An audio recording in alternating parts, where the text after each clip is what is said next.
All right. Hello, everybody. Welcome back. I've got another guest here joining me, Lisa. Hopefully, we'll figure out how to get her connected here sooner rather than later. It's always fun. Every week, there she is. I see her in there. So, Lisa, just go ahead and hit the join me live button. I'll get you in the room. Awesome. There we go. All right. So we're back with another Instagram Live. I've got another special guest who's coming on to share their story. So, Lisa, hi, thank you so much for joining. Hey. Okay, you can hear me all right? Yes. Can you hear me? Yes, I can. Perfect. So this has been a series of interviews I started last year in the fall around October timeframe. I meant to just lead me into the new year to get us all excited, fresh starts, starting over stories for the new year. And I just loved it so much. I continued on doing it, and I've been meeting some really, really great people. So I want to thank you, first of all, for answering my request and call to have guests on here. So thanks for that. Yeah, Um, no problem. yeah, so please introduce yourself. Let us know who we've got in the hot seat today, who we're going to be hearing from. So let us know. Yeah, thanks for having me. I am a holistic nurse practitioner, and I've been in the medical profession for about 14 years as a nurse and nurse practitioner. And now I am a nurse burnout coach, and I help nurses and nurse practitioners restore and revive themselves so they can really live a life they love and thrive again. And I do that with one-on-one coaching, group coaching, and I'm also a wellness consultant. So going into healthcare systems, trying to help from the top down all these nurses. Okay. Okay, awesome. I love that. I've got a bunch of new friends actually who are all in various medical fields and different. I couldn't even tell you they're all in different aspects of the medical community, and but I know that they're all feeling that. So appreciate the work you did as a nurse and now as a coach, helping nurses stay in that. So thank you for that. But I guess then, so this journey that you've made, this transition, can you tell us a little bit about where your story starts? That's a great question. There's so many stories, but this this transition of front lines nurse practitioner to burnout to coaching others, that's the story I'll tell. So Okay. uh, rewind 2 years ago. So we're in about a little more than 2 years ago. So it would have been like November of 2019. I was working as a hospice nurse practitioner in Seattle, where I'm from, on the front lines. And that's like nursing home visits. It's not typically Okay. a stressful job for me. It's a very holistic, spiritual job that I've loved. When I had about a 2-year-old and a 5-year-old at home at the time. And I was turning 40 and I was trying to prove something to the world. So I was running a half marathon. And as a very active person my whole life, ultimate frisbee, snowboarding, surfing, you name it, running, this wouldn't have normally been a problem. For whatever reason, I could not finish the race. Like I even had to downgrade to half of a half marathon, even though training, but my back and my hips just were not working. And the day after the race, I literally woke up and could not walk. Oh, wow. I could not walk. Like my hips and back just said no more. There was no major injury. I've got these 2 children. I've got this job. The pandemic hasn't hit yet, but it's coming. And I just had no idea what burnout was. I didn't even know that's what was happening. But unfolded this journey of multiple doctor visits, scans, injections to figure out what's going on in my hips and back. Why can't I walk? And when I could, it was a hobble. Um, and that was humbling. That was step one. That was this like, wow, being the patient and being put into some boxes of pain med seeker and chronic pain. Not me. Okay. And I really was trying to find a medical answer for what was going Of on, course. Yeah, right. right? But Yeah, we all this, stick with what we know, right? yeah, yeah. And even though I'm very holistic and woo woo, I was still, because for 20 years I've been practicing energy medicine and mindfulness and all these things. I was still just like, oh, I have to blame it on this. So I'm going to get a diagnosis. I'm going to get a medication and it's done. I go back to work. I'm back to running. Yeah, that wasn't what happened. Okay. So meanwhile at work, my boss like pulling me in saying, you know, your patients are complaining. You're like checking the boxes. You're not present. This was not me. Um, and I had no idea about this being a symptom of burnout, that Yeah. compassion fatigue. I wasn't sleeping well. I was irritable. I was depressed. I was in pain. And here I'm in hospice and they'd say they're in pain. And I'm thinking, oh God, another pain patient. I mean, Oh no. the worst. And Oh so no. that was the beginning. And I was still in the downward spiral. And then Okay. about 3 months later, 4 or 5, so March Mhm. 2020, 2020, Mhm. pandemic's unfolding. Seattle, first nursing home was in my territory. No one got out. Everybody died. I was hopping around to 5. I was back at work. I'd been off for a bit trying to get my hips figured out. Hopping around to 5 nursing homes a day. No protocols, no PPE. I mean, many nurses can attest to this story. And my anxiety, stress was through the roof. Still no answers for my hips. I was at least able to work again. And my kids' childcare started falling through. So here I am juggling the kids, the job, trying to do it all because my ego said I should. And yeah, right. And so then my family said, well, let's take a trip to the mountains. We're all skiers, snowboarders, and I was well enough to enjoy the mountain with my family. And we're driving up, and I get this call. It was the last kind of trip before lockdown. Seattle did full on like stay home, Yeah. remember? Yep. Yeah. Yep. I'm also in Seattle, so Okay, yeah, I I was thought so. I thought so. yeah. Yeah, So, we hammered down hard and we stayed in that state for a long time. So my condolences. I'm not there anymore, but yes, it was intense. It was like, don't leave yeah. your home, don't touch Yeah. anything, right? Yeah. So I get this call on the way to the mountain, and it was the call you never want to get. It was the doctor saying, "Can you sit down? Do you have a minute?" And my heart just sank to my stomach. So in this process, we got scans of my abdomen, my hips, my pelvic area, because we were trying to figure out what this pain was from. And I'm driving to the mountain. Okay, I'm sitting. Go ahead. She said, well, we found a large grapefruit mass. It's solid. We don't know what it is. And we need you to come in right away. And I was like, oh, like Yeah. everything got quiet. And I don't know in your burnout journey, Kari, but in mine, that was the pivotal moment. This Okay. pause, this reawakening, this tunnel vision to the future, the past, everything silent. And really reflecting in that moment, okay, what do I need? She's going to take me down this path of stress, rush back to the office, get all the scans. And I'm saying, is this cancer? Of course, they can't say that right away. And she said, we don't know, but Right. it might be. Yeah. If you're in my profession or not, ovarian cancer is a silent, deadly, quick killer. So that was in my ovary, and I instantly knew as a hospice nurse, oh crap, like this could be it. So I just got quiet and I said, what do I need right now? Do I need to race to the office and look at scans and get all stressed? And the answer was no. And it may have been the first time in my life I practiced self-compassion in that kind of way. And I looked at my family and I'm like, we're going to the mountain. I am not bleeding. I am not dying.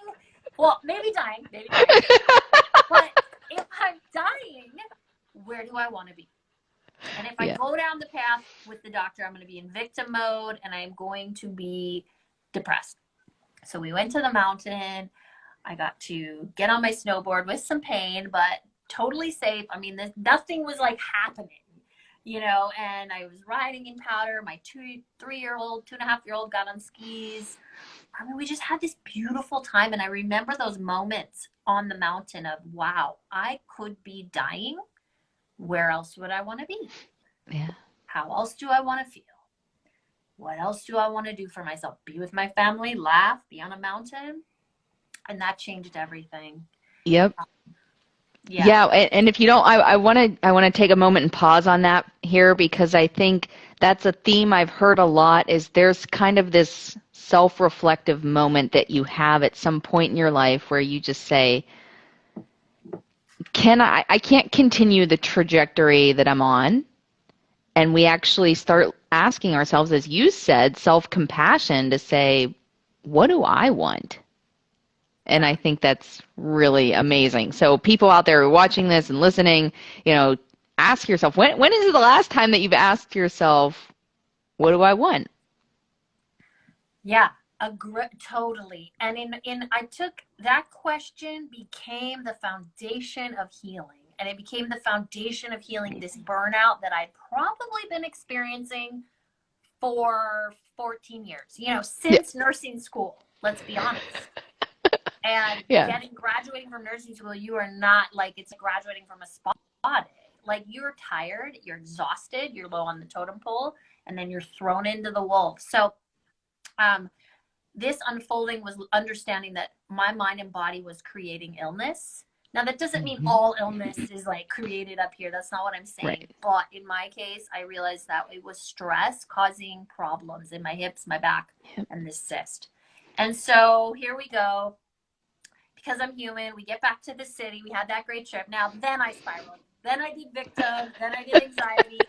Then I did like, oh my God, I had to get like a paper bag. I had a panic attack. And my husband, I'm like, it's metastasizing. I can feel it in my lungs. I can't breathe. Like, I probably have COVID, like all of that. All of it. And my husband's looking at me like, oh my God. And like, I just, but then it's human. And I looked at the mass on the screen and they're like, all the doctors are closing their offices. And they're like, you're going to need to wait 8 weeks to get results. And I'm thinking, if this is cancer, this is crazy. So I did this swing. I did the swing to like live in the moment, be happy with what you have. How do you want your children to see you in your final days? And if there's any power in my mind changing this cyst, I'm going to do it. And so I got like 6 weeks in, I got negative cancer. Oh, good. Yay. And so, but they said, sit tight, you need surgery, and you're bottom of the totem pole because of COVID. Everything was shut down. And if you're in pain, don't come in. And if it bursts, don't come in. It's scary. Seattle, remember, we were like, don't even touch like the wall. So like, they were like, don't come in. And so a second opportunity to say, okay, I'm off work on disability. I've got 2 small children stuck with me at home. How will I nurture myself in each moment, in many moments? We're not talking like a massage, or I couldn't go do yoga and all my identities are stripped away. It was like, what can I do right now? Yeah. And what that looked like was bare feet in the grass, engaging my senses, getting full of gratitude, with screaming children inside, with pain in my abdomen. Like, and I would literally, what do I need right now? What am I feeling? And so I was really unpacking 14 years of stress, withheld emotions from the profession, and just my own personal demons, and learning how to feel and heal, and just creating these mini moments. And another ritual, there's plenty that I have, but another ritual was a daily time on my yoga mat, and my husband watched the kids for 1 hour every day. And every day I didn't get on there and say, I should do an hour of yoga, or it was, what do you need? And some days it was a nap, and some days it was 5 yoga poses. Yeah. And it was what can I control right now? How can I choose me in 5 minutes, 20 minutes? Maybe it was a Zoom call with some girlfriends and a bunch of tears. Every day I did this for 8 weeks while I waited for this surgery. And finally surgery came. And, I should say too, I had a group of people manifesting, envisioning the cells turning healthy and it dissolving. And I envisioned that happening. Every time I got anxious about, oh my God, what if they're wrong? Or there was still a chance of other kinds of cancers, I just switched it to, you're feeling afraid. Let's envision it healthy. Let's envision it going away. And how can your children view you in this time? If they see you depressed victim on the couch, what is that? Or I get to be home with them because I'm off work and we can laugh together and have joy and really be present. And so they went in and it was gone. It was completely gone. Like this solid grapefruit. They were shocked. They were like, we've never seen that in 8 weeks. There's no imprint. It didn't burst. And it was like, okay, overnight, it was like, I need to Wow. help others. If I could be sick from stress and my mind creating sickness and I can get well, then I can help women in healthcare do the same. Yeah. That's amazing. And I want to point out though what you said too is you did have that moment of like all the freaking out and the panicking and all of that. It just kind of overwhelmed and but you're human, as you said, as we all are. And I just want to point out to people too that our journeys aren't always just like a nice straight, here's where I am, here's where I want to go, and boom, we get there. We do have those kinds of moments. And so I appreciate you pointing that out and actually saying, that was part of the journey that you were on because even though we might be able to be self-aware and say this isn't helpful for me to do this, we can still do it and it's still good for us to feel those sorts of things and process through them. Absolutely. In fact, it was foundational to my healing was surrendering to what I was feeling Yeah. rather than we do this thing. We put more burden and guilt, Yep. shame upon ourselves for feeling things or Yep. for even just being the person on the couch who couldn't care for the children, go to work. Yep. Suddenly I couldn't achieve, right? Most burnt out people, you know, and I know, are high achievers who gain Yep. worth from achieving. And when you're left with nothing on the Mm-hmm. couch, well, it felt like nothing. I had plenty. Yep. But Yep. you're like, okay, well, how am I worth it again? Why am I worthy? And so Right. you really, the journey and surrendering to those things and honoring that, wow, I'm still a valuable human regardless of what I accomplished today. Or Yeah. even the fact that I'm just able to mother my children from the couch and play cards or play a board game. And so I agree. I would say even now, to be fully transparent, I still deal with, there's lapses of I spin into my old self, burning the Yep. candle from both ends. And I have to reel it in and say, whoa, what are you trying to accomplish, achieve? Who's this for? So, yeah. Yeah. And I also loved what you said too about how, we were in the middle of this like really shut down here in Seattle, pandemic times, could not do anything. So even the things that you were saying that you normally would have done, those weren't accessible to you anymore. And so you started saying, no, no, no, not those kinds of things, but what are the little things that I can do right now? And I love that you said that because I had a similar thing. I love to travel, and that was obviously off the table. So it's like we had to adapt in that. But even just saying, I'm not going to brush over those little things, those are important, and all the moments in between are important too. So I love that you said that as well. That was so good. And I was just like, I want to call attention to that too. Yeah. And it's very, very, very important for people who are busy professionals or healthcare who are looking at me like, well, I can't go on disability and I can't quit my job. Okay, but what can you do? What can You you can do? take 2 minutes before your day in your car to write a gratitude, how you envision yourself either that day or your dream vision, and how you'll nurture yourself on your shift. What are you going to do to nurture yourself on your shift? And when I say Yeah. nurture, to me, it's like a food group. It's like, I'll nurture myself today with 8 glasses of water. This isn't like, it doesn't take a lot. And when you drink Yeah. that water, don't be spinning in the, oh my God, blah, blah, blah, blah. Just notice, Just wow, drink I'm the water. healthy, water. It feels good because the studies, and I bet you know this too, the studies show these mini moments of mindfulness stack up and they help with burnout and they help with stress, and same with self-compassion. It doesn't have, people too often say, if I can't do the hour on the yoga mat, why bother? If I can't run for 2 miles, why bother? Mm-hmm. No, like you can walk around the block once, like in a day. That's exercise. Like, Right. and so it's really about shifting from the what can I do versus focusing on what you can't. And I think that there's something psychological that happens when we're in a negative pattern. We just tend to focus on what we can't Right. and where we lack. And then when we can switch that, we really start to heal and start to, change our neural pathways for positive and for attracting good. Yep. So good, so good. So you decided then you had this kind of medical scare that, and again, I want to reinforce people. I've mentioned this before. I think we have to listen to our bodies because so much they are telling us so much, and if we're not paying attention, I similarly had medical things that came about from stress that helped me identify burnout. So you had this kind of medical scare. Um, you came out of that, fortunately, with the best possible uh, end result there, and you decided to now say, I'm going to transition into this new journey of my life where I'm now going to focus on becoming a coach and helping others. So tell us then where this part of your story, what did that part of the journey look like for you? So quitting the job and transitioning to coach. Yeah. Yeah. It's still unfolding.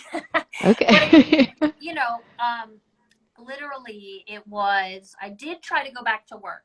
I'll be honest. I tried, knowing in my gut that I did not want to go anymore. And in fact, the day I went back after they took out the cyst, I healed from surgery, and I was like, I'm going to start this business. I tried to go back. My gut was like literally when I was driving up to work, churning and like hurting and burning. And I was like getting like maybe PTSD a little bit. Yeah, a little bit. And I just was like, I drove, I'm not kidding you, I've never done this, for an hour. I was supposed to be at work, and I just like drove through drive-throughs and like circled and was like avoiding the reality, which was, and by the way, that job was amazing. It really wasn't about the job. That wasn't Right. even a toxic job. It was just Yep. me and my truth and my timing. And suddenly I had created these like values, and the job no longer, well, the values have always been there, but I had identified them, and the job didn't align anymore. Yeah. And Oh, what good. aligned was my value was time with kids, time with nature, body, mind, spirit balance. How creating, using my gifts to help others and make a living. So, I did what probably you shouldn't do. I went to work for a couple of days, quit, a very high paying nurse practitioner job. Well, it's all relative, but Yeah. I'm a breadwinner for the family. I told my husband, yeah, I'm just going to like teach nurses self-compassion and like start this business, and I'm just going to quit, and it's all going to be good, and I'll make my salary back in a year. Don't worry. And yeah, that wasn't exactly how it went. Um, but I just started doing workshops and figuring out who really I was trying to help. And then it transformed into group coaching and one-on-one coaching. And women in healthcare were definitely my target because I walked that walk, and I saw Hmm. the pandemic unfolding, and their mental health is so important, and they're more burnt out than men. I mean, I don't Hmm. know if I want to go down that path, the feminist path here, but there's just a lot of dings against them already in the career. And then we Hmm. are sandwiched between caring for our parents, who I'm one of those, and our kids. And so we're just already set up for burnout. So I really wanted to help women. And it just kind of blossomed and grew. But mind you, I was home with the children. It was that year where no school was happening. And so my daughter was full time with me. So I was kind of doing the business part time and helping, like, homeschool her. And so then fast forward, I've been doing this about 18 months. And we made a choice as part of our dream vision when I was right after surgery is to leave Seattle. We couldn't afford it on one income, Hmm. and my income wasn't yet happening. And so we said, I want to keep the business going. I want to stay healthy. And we're surfers. And we envisioned ourselves in my husband's home state here in North Carolina, and living in Wilmington, which is a surfer town. And we just did it. We had faith. We put the vision out there, and we moved here about 8 months ago so that I could continue the business, and it's growing, and really live our truth out here. And so now I also go into healthcare organizations and do wellness workshops and help Okay. the clinicians on that level, really from the system level, because that's how we're going to create change for these burnt out nurses. And then I help one on one. Yeah, and that's fantastic. But I do again want to point out, so for people who are perhaps considering making that major change in their life, you said you tried to go back to work. There was some perhaps fear there about the income situation, and then you had this sort of PTSD. similar. I'm in similar boat that you are there.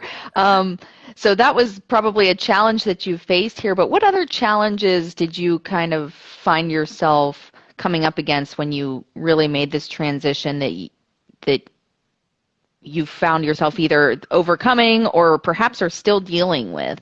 Yeah, that's a great question. I would say still dealing with. There's always the fear of, okay, can I make it as a small business owner? And, I have a family to support. And so juggling I would say in hindsight, if I had been a little healthier and we weren't in a pandemic where my children were at home, I would have dropped down to part-time Mm. and started the business. But I just couldn't. I wasn't healthy enough and I had no childcare. So, but I think that, and in fact, that's kind of what I'm doing now. I have a per diem nurse practitioner job. And so I'd say the financial challenge is real. I mean, starting a business takes time to grow and to become at the same salary or more as what I hope, and so that's one of the challenges, fear of money. So a lot of Yeah. working on wealth consciousness and getting out of the lack mentality, self-worth, valuing what I have to offer. It's very Ooh. cut and dry in nursing and nurse practitioner. I show up, they pay me, you get Yeah. value when you get the paycheck, you pat Yeah. yourself on the back. It's clear. Well, it's not so clear in your own business. You may have a month that's low income and a month that's high, but you're still the same value, right? And you're offering the same value. So, and then I think for me, another challenge was just learning how to create structure amidst, like, I love having the freedom in this job, in this business, but structure within my own business to make it Hmm. succeed. Okay. Yeah, and again, such good points here. I'm sure anybody who decides to go on that entrepreneurial journey has had those challenges about the money, but such a good point that you made to bring up, to know your value and what you bring to the table and to not diminish that and to like be firm and say, my value is not tied to that paycheck. You mentioned that before too, right? It's not about what you can achieve. So it's not just about the dollars, and you don't say, oh, I didn't make as much money this month, therefore I'm not as good, right? So I do love that you called that out and said, no, your value does not change regardless of what the money looks like. Yeah, absolutely. And I think believing in yourself, I know a lot of people who are burnt out. There's so much self-worth stuff, hopelessness, not believing Hmm. that what they want. You don't have to be an entrepreneur. You could be taking a leap to a different role within your organization or Hmm. dropping hours or a whole new career. But the belief that there's actually other options, that you have gifts to bring. I guarantee every person does. I hear so much from clients like, oh, I don't know if that exists. And I don't know, money comes up a lot for folks. I don't know if Yeah. I can make the same. And Yeah. there's always a way. So. Yeah. So good. So good. So, okay, so now you've been on this journey for 18 months. So from where you started before, when this all began, to where you are now, can you just give us a little bit of perhaps a comparison or just tell us, like, how are you feeling now about your life compared to where you started? Oh, I mean, we're living our dream, we're not like over the top rich by any means in money, but we're living the dream. I mean, we're paying, barely getting by in Seattle. Love Seattle, but two high Hmm. incomes, barely getting by renting. And now Yeah. we bought our first home. We're 15 minutes from the beach. We take beach walks together a couple times a week. My husband works remote. I'm at home, so I can pick up the kids. I can take them on a hike. I can take care of my health. Um, and yeah, again, it's not the wealth of money, it's the wealth Right. of time and health. And we've had bumps, don't get me wrong, but the business continues to grow, and I'm continuing to see how I can, merge, like, continue. I love being a clinician, but being a clinician as a nurse practitioner and not burning out, that's the Yeah. journey. And continuing the business and not burning out, that's also the journey. And so my husband Yeah. and I are constantly self checking, and, if I'm working late and trying to figure that out. And so my health is much, much better. And I think just when you step into who you are, it's just amazing. It feels so good. It's happiness, it's Yeah. health, and I haven't looked back. I mean, I Yeah. love Seattle, but I don't regret leaving. And I love being a nurse practitioner, but it's always there. Yeah. And again, th I've heard this before. I love that I'm hearing it from you too. Is as scary as the transition may be, the jump may be, as great as the challenges might be, I've yet to hear somebody say that they regretted it because of what you're talking about. It's like you just feel more enriched with your life and you're more aligned with what you want to be doing, and it just feels more fulfilling for you. I mean, is what I'm hearing, what I think I'm hearing is, that you're actually living the life that you want to live. Yeah. Oh, absolutely. That's the perfect word, because I was going to work, and I'll say it in a way that makes a lot of sense, is you think in your mind your dream job was, for me, the top of the ladder as a nurse Mm-hmm. practitioner.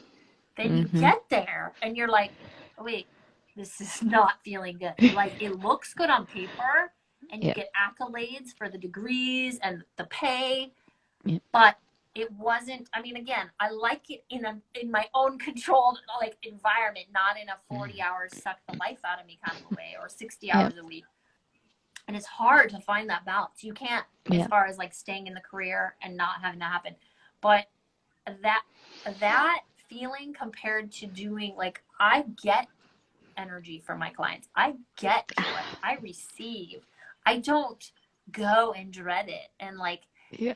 it is living the dream, because you feel like every day you're living your passion. And if for you your current job gives you that, please stay there. um Yeah. but I think what you said about fulfillment really reminded me about that ego piece.